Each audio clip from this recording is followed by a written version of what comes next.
கேள்வி ஒன்றாக இருந்தாலும் பதில் எப்படியா இருக்கும், ஆளுக்கு ஏற்ற மாதிரி மாறுபடும். நேரில் வந்துட்டால் என்ன பண்ணிடலாம், எல்லா கேள்வியும் கேட்டு தெளிவாக. அதுக்கு தான் சத் சங்கம்.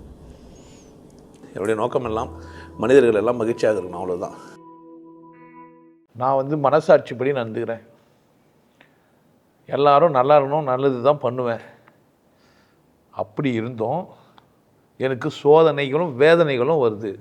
சோதனை வேதனைன்னா எந்த மாதிரி சோதனைன்னு சொல்லணும்ல. வேதனைன்னா வேதனை கீழே இருந்து தலை வரைக்கும் உச்சி வரைக்கும் இருக்குது. எங்கேயோ போகிறோம், நகத்தை இடிச்சிக்கிறோம், காலில் ஆரம்பிக்குது, நகை கண்ணு வந்துச்சு இல்லை, நடக்கிறோம், முட்டி வலிக்குது. ஒரு மாவு மில்லில் வேலை செய்கிறாரு, காலிலேருந்து சாயந்தரம் வரைக்கும் அரை மிஷினில் வேலை செய்கிறாரு, கால் வீங்கிது. மெடிக்கல் ஷாப்பில் இருக்கிறாரு, இல்லை துணி கடையில் இருக்கிறாரு, அப்படி தானே, கால்லாம் வீங்கிட்டோம். அப்படியே மேலே வந்தோம்னாக்கா யூரினரி ட்ராக்கில் எதாவது பிரச்சனை வருது. மேலே போனால் வயிறு, அல்மா ஹார்ட் அட்டாக்கு, லங்ஸு பிரச்சனை, கரை தானே, அல்மா கழுத்து தொண்டை, இஎன்டி டாக்டரு. அதுக்கும் மேலே போனால் கண்ணு பிரச்சனை, எல்லாத்துக்கும் மேலே மூலிகை பிரச்சனையாகி பைத்தியம் பிடிச்சிது. கரெக்டாக? இவ்வளோ வேதனை இருக்குது. எந்த மாதிரி வேதனை வருதுன்னு தெரியலையே. இப்போ கடவுள் இதுக்கெல்லாம் லிஸ்ட் வச்சுக்கிறாரா என்ன? இவனுக்கு இந்த தலைவலி கொடுக்கலாம், இவனை பைத்தியமாக்கலாம், இவனை தோல் வலி கொடுக்கலாம், இவனுக்கு ஹார்ட் அட்டாக் பண்ண வைக்கலாம், லங்ஸு கேன்சர் பண்ணலாம், அப்படி எதனா லிஸ்ட் வச்சுருப்பாரா என்ன? அப்படி ஒரு வேதனை இருக்குது. வாழ்க்கையில் பணம் சம்பாதிக்க முடியல, வசதியாக இல்லை, பொருளாதாரத்தில் சிக்கலாக இருக்கிறோம், அப்படி ஒரு கஷ்டம் இருக்குது. இந்த கஷ்டத்தை போகிறதுக்கு வித்தியாக நல்லா இருக்கணும்னு நினைக்கணும், மனசாட்சிப்படி நடந்துக்கணுமா? எதனா சம்மந்தங்குதா அப்படி கேட்டால்? ஆனால் என்ன சொல்கிறாருன்னா, நான் மனசாட்சி படிக்கிறேன், நேர்மையாக இருக்கிறேன், சரியாக இருக்கிறேன், கரெக்டாக இருக்கிறேன், ஆனால் எனக்கு வேதனையும் சோதனையும் வருது. ஒருத்தருக்கு கதவு முடியுன்னு உள்ளவே இருக்கிறாங்க, எப்போ பார்த்தாலும் கதவு மூடின்னு டேப் வச்சுன்னு ஃபோனை வச்சுன்னு பார்த்துனே இருக்கிறாங்க. நல்லா இருப்பாங்க?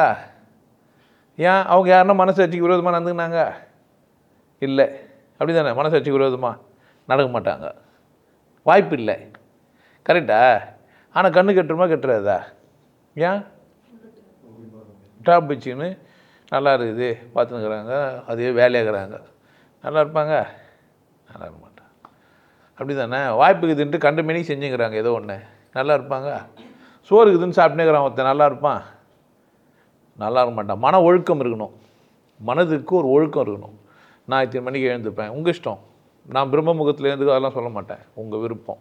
நான் இத்தனை மணிக்கு எழுந்துக்கணும், நான் பித்தியாருக்கு எதனாச்சும் வேலையை செய்யணும், அப்படி தானே, உதவி செய்யணும், இல்லை என் திறமையை வளர்த்துக்கணும், என் தேவை என்னான்னு லிஸ்ட்டு போட்டு அதை அடையணும். நான் ஒரு சைக்கிள் ஓட்டணும், இல்லை ஒரு பைக் ஓட்டணும், இல்லை ஒரு கார் ஓட்டணும், சொந்தமாக வீடு இருக்கணும். இதெல்லாம் யார் பண்ணா? அதுக்கு தேவையான வேலையை யார் செய்யணும்? நான் மனசாட்சிப்படி நேர்மையாகிறேன்னாக்கா சைக்கிள் வரான், பைக்கு வரான், கார் வரான், என்ன செய்யணும்? எத்தனையோ பிள்ளைங்க இன்றைக்கி ஸ்விக்கி ஓட்டுறாங்க, பார்க்குறோம். நம்ம இன்ஜினியரிங் முடிச்சுட்டு 10வது படிச்சிட்டாலாம் இல்லை, நிலத்தை விற்று இன்ஜினியரிங் படிச்சுட்டாங்க. இன்ஜினியரிங் படிச்சுட்டு ஸ்விக்கி ஓட்டுறாங்க. நிலமும் போச்சு, பொழப்பும் போச்சு. அது விவசாயம் பண்ணியிருக்கலாம், நல்லா இருந்திருக்கும், அது காலத்துக்கும் போகணும், இன்றைக்கெல்லாம் நாளைக்கு பலன் தரும். விவசாய வேலை சரியில்லை, கிராமத்தில் போயின்னு சிட்டிக்கு இதெல்லாம் தாண்டி போய் நான் டைரக்டர் ஆக போகிறேன், படம் எடுக்க போகிறேன்னு உட்காந்துங்கிறவங்களாங்கிறாங்க, அடுத்த வேலை சோறு இல்லாமல். ஆமாம் தானே? இதுக்கெல்லாம் மனசாட்சிக்கு எதனா சம்மந்தம் இருக்குது? அப்போ நான் வாழ்க்கையில் நான் முன்னேறணுன்னா ஏதாச்சும் ஒரு திறமை தொழில் ஏதோ தெரிஞ்சுக்கின்னு ஒரு தொழிற்கல்வியை படித்து என்ன பண்ண, நான் வேலை செய்யணும், இல்லை நிர்வாக கல்வி படித்து நிர்வாகம் பண்ணணும். அப்படி தானே? டெக்னிக்கலி குவாலிஃபைடான வேலைகள்லாம் நிறைய இருக்குது. ஒரு பொருளை வாங்கி விற்கலாம், உற்பத்தியாளராக இருக்கலாம், வாங்கி விற்கிறவராக இருக்கலாம், ஒரு பொருளை ஒரு இடத்துலேருந்து பண்டம் மாற்றுறவர் ஒன்றை கை மாற்றி கொடுக்குறவராக மட்டுமே இருக்கலாம். இதுக்கெல்லாம் மேலே சில பேர்லாங்கிறாங்க, வீட்டிலேயே உட்காந்துன்னு ஆன்லைனில் ட்ரேடிங் பண்ணுங்கிறாங்க. ஒரு இடத்துல வாங்கிறது, ஒரு இடத்துல விற்கிறது, ஒன்றுமே இல்லாமையே படிக்கிறவங்களுங்கிறாங்க. நிறைய பேர் ஏமாந்துருவாங்க. அது நம்ம பங்கு சந்தையில் போய் வியாபாரம் பண்ணுறதெல்லாம் நடக்க தான் செய்யுது. இப்படி தான் வாழ முடியுமே தவிர இதுக்கு கடவுளுக்கு எதனா சம்மந்தம் இருக்குதா? எனக்கு அப்படி சம்மந்தங்கிற மாதிரி தெரில. மூட்டை தூக்க சொன்னாரா கடவுளே? இல்லை தூக்கக்கூடாதுன்னாரா? எனக்கு ஏதோ வரல, வேலை செய்யணும், போகணுன்னு அப்படித்தானே. மூட்டை தூக்காதவங்கெல்லாம் போயிட்டாங்கன்னா மிஷின் வந்துடும், இறக்கிறதுக்கு போகிறதுக்கெல்லாம் இருக்குது. மூட்டை இறக்கிறதுக்கெல்லாம் மிஷினு இருக்குது. 2 அடுக்கு மாடிக்கு மேலே கல் தூக்கின்னு போக முடியாது, முன்னே ஒரு கிரெயினை கண்டுபிடிச்சி இல்லை வாங்கி செய்வோம், அப்படி தானே. இப்போ நடக்குது, வேலை செய்து தானே.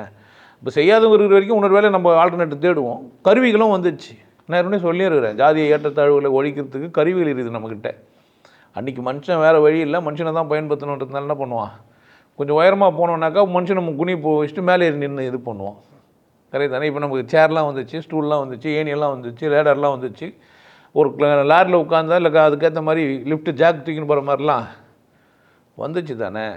இப்போ வசதியாக வாழாதது உங்கள் குற்றம். கடவுளுக்கு அதுக்கும் சம்மந்தம் இல்லை, மனசாட்சிக்கு அதுக்கும் சம்மந்தம் இல்லை. புரியுதா? இப்போ நானே இருக்கிறேன், நிறைய உபதேசத்துக்கு பணம்லாம் வாங்குகிறேன், கரெக்ட் தானே. மனசாட்சி இருந்தால் வாங்குவோண்ணா. நிறைய பேர் கமெண்டே வர போட்டுக்கிறாங்க, கடவுளை விற்கிற, கடவுள் வியாபாரி, கரெக்ட் தானே. இங்கே வந்து சொல்லு ஒன்றுமில்லாத விற்றுங்கிறாருன்ட்டு. அது மாதிரியும் வெறுப்பாவலம் தானே. அப்போ நான் முடிவு பண்ணணும், என்கிட்ட இருக்கிற திறமையை பணமாக மாற்றிக்கிட்டு அப்படின்ட்டு. கரெக்ட் தானே. உதவியும் செய்யலாம், தப்பு இல்லை. பணமாக மாற்றி ஒரு பைக்கில் போகிறீங்க, யாரோ ஒருத்தர் ஏற்றி போயிட்டு 10 ரூபா வாங்கிக்கலாம் தானே. அதெல்லாம் வந்துச்சு, இப்போ ரேபிடோவாக வந்துச்சு.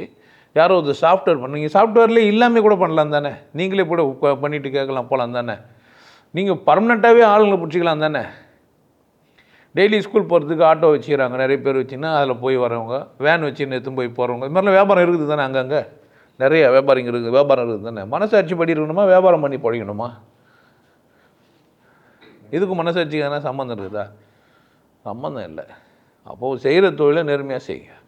எந்த வேலை செஞ்சாலும் என்ன பண்ணுங்க, அதை நேர்மையாக ஏதோ ஒரு வேலையை செஞ்சு பொழைச்சி வசதியாக இருக்கிறத விட்டுவிட்டு இதனால் அது என்ன சொல்லாதீங்க. இப்போது உதாரணத்துக்கு ஐயப்பன் கோயிலுக்கு மாலை போட்டுன்னு போகிறாங்க, பார்த்துக்கிறீங்களா? நிறைய பேர் கறிமீன்லாம் சாப்பிட்றது இல்லை, கரெக்டாக. சிகரெட் பிடிக்கிறாங்களா இல்லையா? அவங்க ஐயப்பன் கோயிலுக்கு போனால் சிகரெட் பிடிக்கலாம், கறிமீன் கூட சாப்பிடக்கூடாது, ஆனால் என்ன பிடிக்கலாம்? இது மனசாட்சிப்படி நடக்கிற விஷயமா? இது ஒரு மீன் சாப்பிடக்கூடாது, ஒரு கறி சாப்பிடக்கூடாதுன்றான், ஆனால் என்ன பண்ணலாம்? இன்னும் சில பேர் இருக்கிறான், சரக்கு அடிக்கிறான், சைடிஸ் மட்டும் வேர்க்கடலை வச்சுக்கிறான். ஏன்? ஐயப்பன் கோயிலுக்கு போகிறவங்களுக்கு என்ன தான் இருக்கக்கூடாது, அசைவ சாப்பாடு தான் சாப்பிடக்கூடாது. இது மனசாட்சிப்படி செய்யல. அப்போது உன் மனசாட்சி என்ன உனக்கு கற்றுக்குன்னு அதை மயிர் சாட்சின்னு வர சொல்லுன்னு என்கிட்ட. அப்படி ஒன்று இருக்குது தான். நான் மனசாட்சின்னு ஒன்று கற்றுன்னு ஒன்று தானே.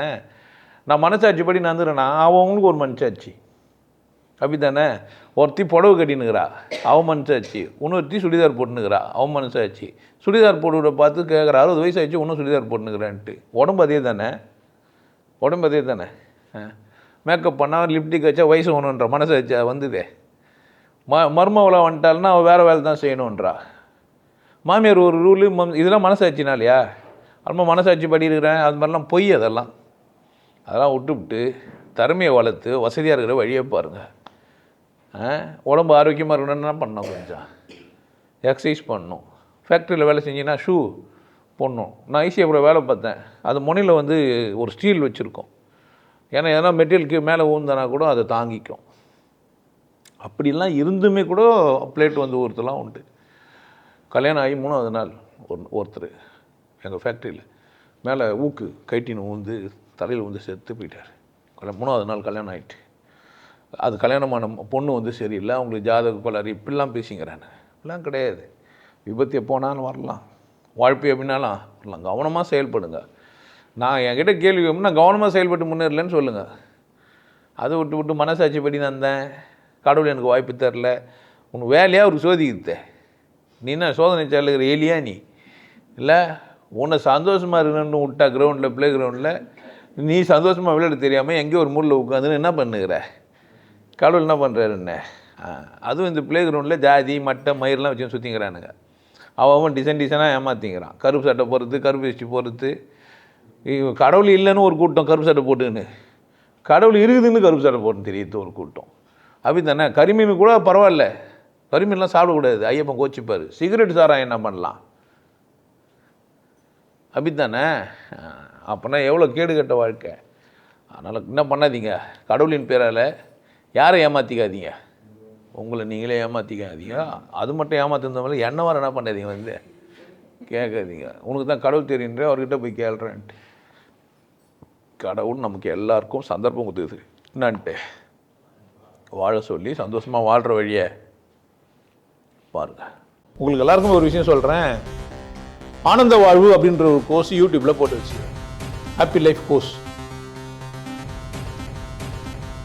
நீங்கள் மெம்பர் ஆனீங்கன்னா அந்த ஆனந்த வாழ்வு கோர்ஸை நேரடியாக நீங்கள் யூடியூப்பில் பார்க்கலாம். கட்டிட்டு நீங்கள் ஃபேமிலியாக டிவியில் போட்டுனா பண்ணலாம். எல்லாரும் ஃபேமிலியாக போட்டு பார்க்கலாம். ஒருத்தர் தான் சப்ஸ்கிரைப் பண்ணீங்க, 5 பேர் 6 பேர் என்ன பண்ணலாம், நீங்கள் அதை பார்க்கலாம். வாய்ப்பு பயன்படுத்திக்க பாருங்க. நல்லா இருங்க, சிறப்பாக இருங்க, கொண்டாட்டமாக இருங்க. உங்களை நீங்கள் மதிப்பு மிகுந்தவராக மாற்றுறது உங்கள் கையில் தான் இருக்குது. நல்லா இருங்க. நான் ஒரு வாய்ப்பு என்னை பயன்படுத்திக்கலாம். நல்லது.